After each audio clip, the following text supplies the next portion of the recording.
Well, thank you for having me. I know it's a little harder to pay attention, but I'm sure you've had a wonderful day. And so I want you to tune in now. I know it's harder to watch a video than if I were able to be there with you in person, but I'm so thrilled to be with you, and I have a lot to share. So we're really going to move. So put on your seatbelts, and the next 20 minutes, I will share with you things that you really need to know that will make every other speaker for the day make more sense. And when you go out and you hear the news and you find out other things that are going on around you, it will all make more sense because of what you have learned in this short time. Now, everyone should have two things in front of them. One is a card that has two trees on it that I will explain in a minute. And then another handout that has three columns, a red, white, and blue handout. And we'll come back to that. Okay, now, what we want to start out with is this. People who live in liberty think differently than people who live in bondage. In fact, we could even say people who live in liberty think, and just put a period at the end of that and make that the sentence. So you are the thinking people who are willing to pay a price to understand how language changes culture. Now, what do I mean by that? Well, we have a thing going on in our nation called social engineering. And social engineering makes use of language to change the way people think. So the verbal engineering precedes the social engineering. So to move us from a normal where there's objective reality, absolute truth, right and wrong, some things are good and some things are evil, to a world where anything goes, the new normal, where whatever you want to believe is fine. Folks, do you realize that those brand labels and those taglines are not just mere words? They're not just for the fun of it, but a tagline or a brand that says whatever is telling you that whatever you want to believe is fine, that one belief's as good as another, and that all ideas are equal. The problem is that all ideas have consequences. And some of those consequences bring you blessing, and some of those consequences bring you curse. So when you get your card out now, hopefully everyone has one, and in the card you will see two trees, a live green tree and a very dead brown tree. The live tree is the tree of liberty, and it has its own root system. The dead tree is the tree of bondage and tyranny, and it has its own root system. And what I want you to see is that you can't have the fruit of liberty from the roots of bondage and tyranny. And yet as a nation, we keep doing the things, planting the seeds that will develop the roots of tyranny and agony and economic degradation and devastation into our culture, expecting somehow we're going to have life and liberty and happiness. So, how does this happen? Well, this thing called social engineering takes a very little bit of time to understand, but political correctness is part of it. And every word has to be redefined. So you can keep your Constitution. They'll just redefine all the words. You can keep a Bible and say you even believe it, but the words will be redefined in the New World Order meaning, in a Marxist redistribution of wealth meaning, instead of allowing the Bible to define the Bible. So things like what you're talking about today about marriage. Marriage has to be redefined in the New World Order. All of these words, even a simple word like hope. Remember hope and change? Well, it's a change when someone loses their job, but it isn't necessarily the change that people were looking for. And so all these words are redefined strategically in such a way to make you change what you say to change the way you think, because every definition comes with a destination built into it. So have you also noticed that with things like Common Core, they're attempting to dumb the children down, to lower their vocabulary? Well, when someone's vocabulary is lessened, their ability to think is also diminished, because you cannot think past your vocabulary. So what I teach is a vocabulary of liberty. If you want to have liberty, shouldn't you know how to speak liberty?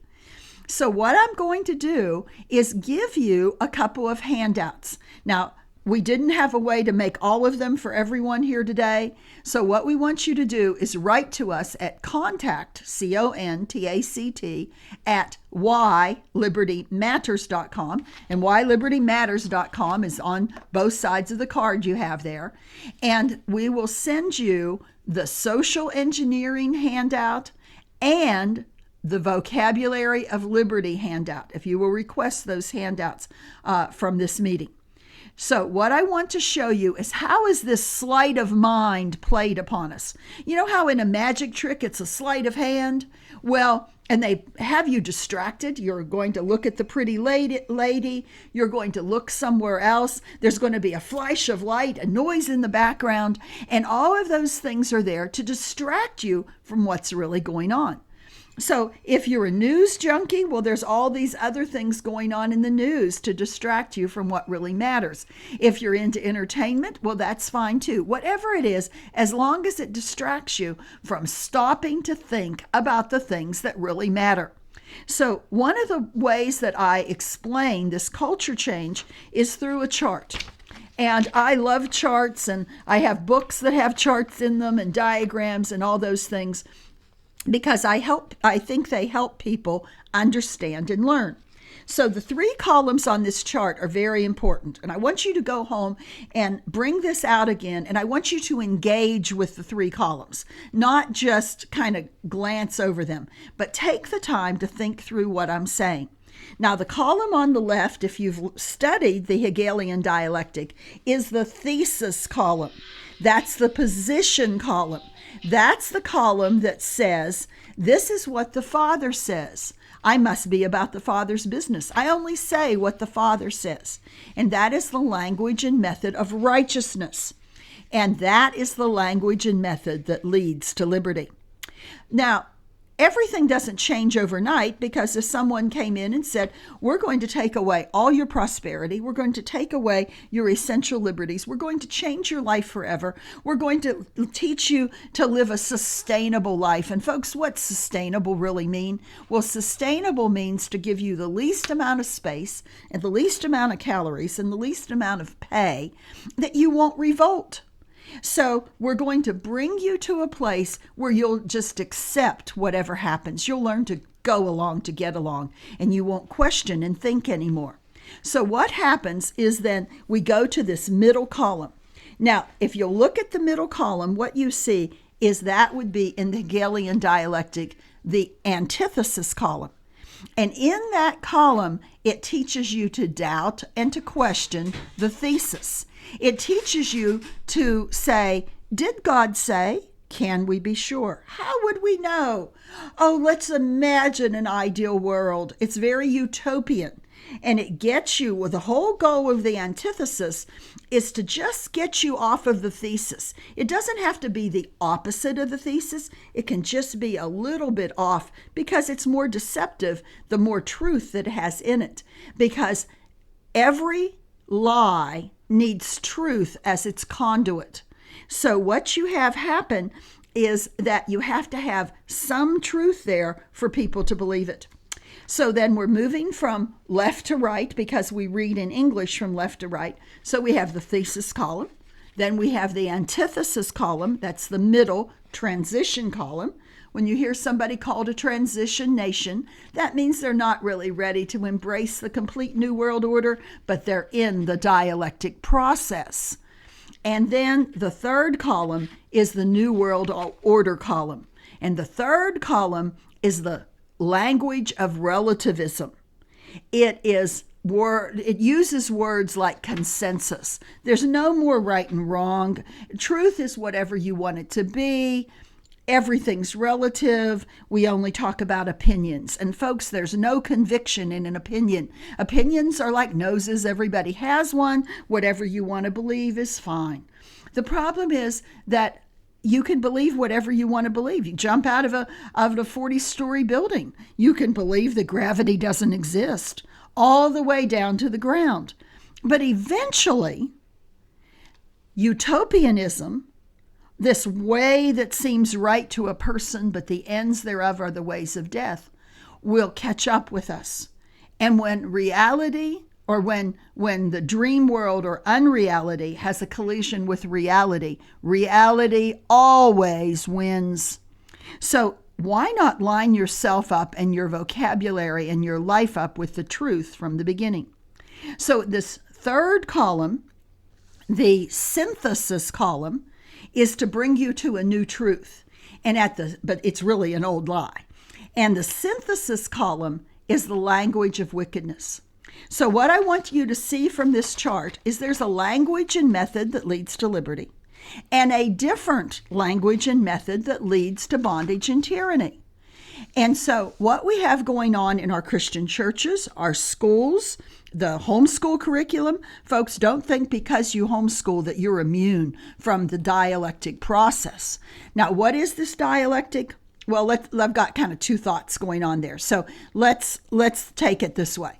The dialectic process is the process or the method by which someone is moved from a belief in absolute truth to a belief in relativism. That's explained very completely in the book called Mountains of Deceit. And Mountains of Deceit, the way you read this book, and you need to go home with one of these today. This is 20 years of thinking and reasoning. And you want to study the first 23 pages like you would read a normal book.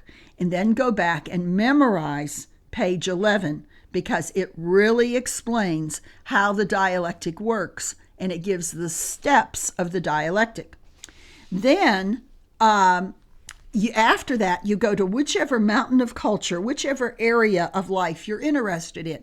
So if it's education or law or government, economics, business, even arts and entertainment. I even have an environmental section in it that shows how much environmentalism is a religion.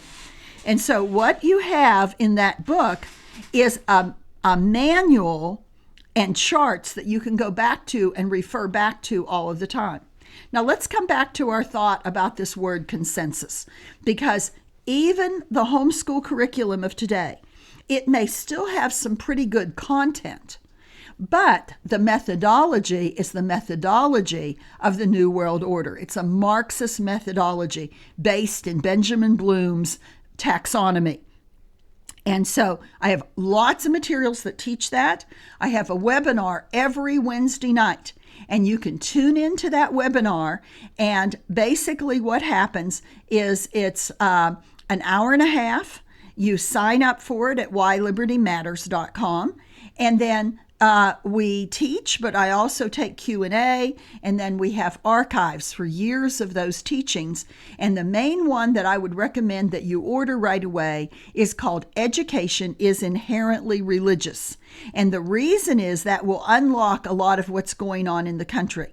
I also have some videos and other teachings that deal with, they're called Unlocking Mysteries of Cultural Change. And they're like getting the key. You know, when you have the key to the door, it's a lot easier than trying to get and just stand and knock at the door or figure out how to get through the door.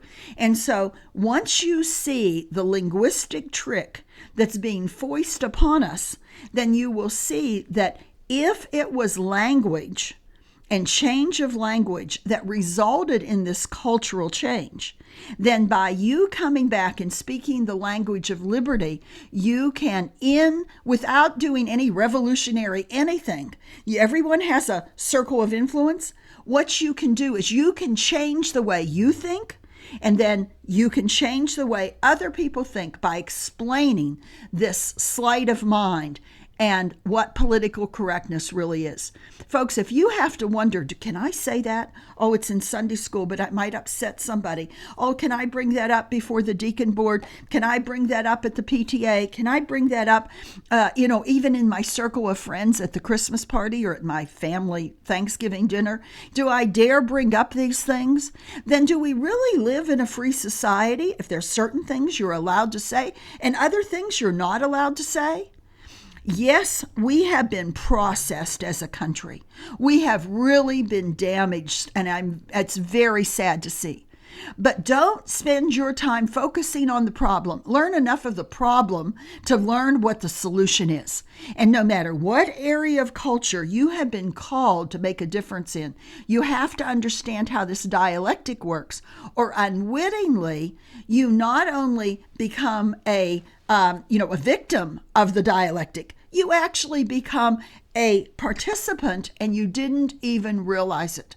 So this chart will really help you. The book Mountains of Deceit, other of my materials that are there for you, tuning into our broadcast and our webinars and all those things will also be very valuable to you. Because folks, why does marriage matter? Why is marriage under attack? Well, if you noticed on this chart, now pay attention, this is really important for you. On this 3-column chart, the column on the left that sets the thesis, that's also called the Patriarchal Chart. And I know that word just gets, it's been so redefined and matriarchy's been redefined and all these words have been redefined to get you to think of God as a bad God and to despise anyone who holds an office that would remind you of authority. And yet authority is a place of protection. And the male person is designed by God to fulfill an office of fatherhood, to fulfill an office of manhood in our culture, and to be a living example. Yes, he's a man and he's imperfect, but to be an example of the person who says, "Thus saith the Lord," this is what we're going to do, who takes a position. But of course, in a world where we want anything to go, we don't want anyone to remind us that some things are right and some things are wrong. So we have to redefine right and wrong into the new normal, and then we have to belittle the messenger. Also, anyone who's old is part of that. The part of this whole new world order is to belittle anything that is old. So if you're perceived as being old or your ideas are perceived as being old and you don't hold to that new evolutionary worldview, then you're considered lower on their scale of development. And therefore, it's all right in their moral construct to belittle you and consider you less than because you're not as far developed, as you're not as far along as they are. So there's reasons for all these things. And I want you to delve into that. I want you to study that. I want you to see that people who live in liberty think differently than people who live in bondage. And I actually do all-day events where I come in and define how people who live in liberty think differently than people who live in bondage. And folks, we have a lot more conservatives than liberals that would come to that. And you know what? Many of them go, "I didn't realize how much of a Marxist or a socialist I really was. I didn't realize. I thought I was standing for Christ. I thought I was standing for the truth. I thought when I went and lobbied in Austin, I was doing the right thing. I didn't understand the tricks that were even being played upon me because I didn't understand the vocabulary." So I hope this helps you. I hope this awakens you to much of what's going on around you. I wish I could be there to answer questions live and in person, but if you tune into our webinars, we do have a question time. And then you can also submit your questions to contact@whylibertymatters.com. So get some of the books. If there's anything else I can do for you in the future, it's been a pleasure to be able to be with you today.